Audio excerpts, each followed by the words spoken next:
ఈ శివాజీ ఎంత దొంగ లంజా కొడుకు అంటే నాంబిషన్ 10th క్లాస్ ఫెయిల్ అయిపోయిన లంజా కొడుకు వాడు చెప్పడం మీరు వినడు. ఇదంతా సినిమా ప్రమోషన్ కోసం చేస్తున్న రాజకీయం. ఈ లంజా కొడుకుని ఎక్కడుంటే అక్కడ పేక నరకాలి. ఎందుకు చెప్తున్నానంటే ఈ లంజా కొడుకుని రాజకీయాలు చితగదింగితే 10 సంవత్సరాల అజ్ఞాతంలో తెలిపి మొన్న సినిమాల్లోకి వచ్చి మంగపతి మొడలోపతి అని చెప్పి యాక్టింగ్లు దింగుతున్నారు.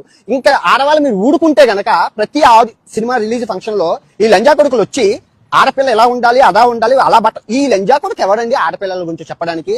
శ్రీదేవమ్మ, జయసుధమ్మ, ఆమమ్మ, మొడ్డలమ్మ అని చెప్తుంది. సిలిక్స్మిత, జయమాలని, జ్యోతిలక్ష్మి కనబడలేదా? సినిమా ఇండస్ట్రీ అనేది ఎక్స్పోజింగ్ ఫ్యాషన్ చీరలు కొట్టుకుంటే ఏ లంజా కొడుకురా సినిమా చూస్తారు?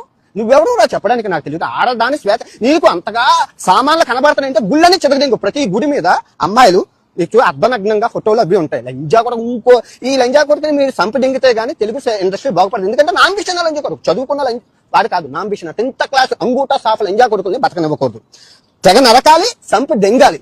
కళామ్మ తల్లి పాలు తాగుతూ కళామ్మ తల్లి కోసం ఈ లంజా కొడుకు సినిమా ఆటుపుకు సినిమా తీసి దానికోసం ప్రమోషన్లు చేసుకోవడం కోసం ఆడపిల్లని పశువుగా వాడుతావా? ఏ జన్మలో ఏ లోకంలో ఉన్నా పాపం తగులుతుంది. ఆడది ఎలా బతకాలి అలా బతకాలని చెప్పడానికి నువ్వెవడు రా లంజా కొడక?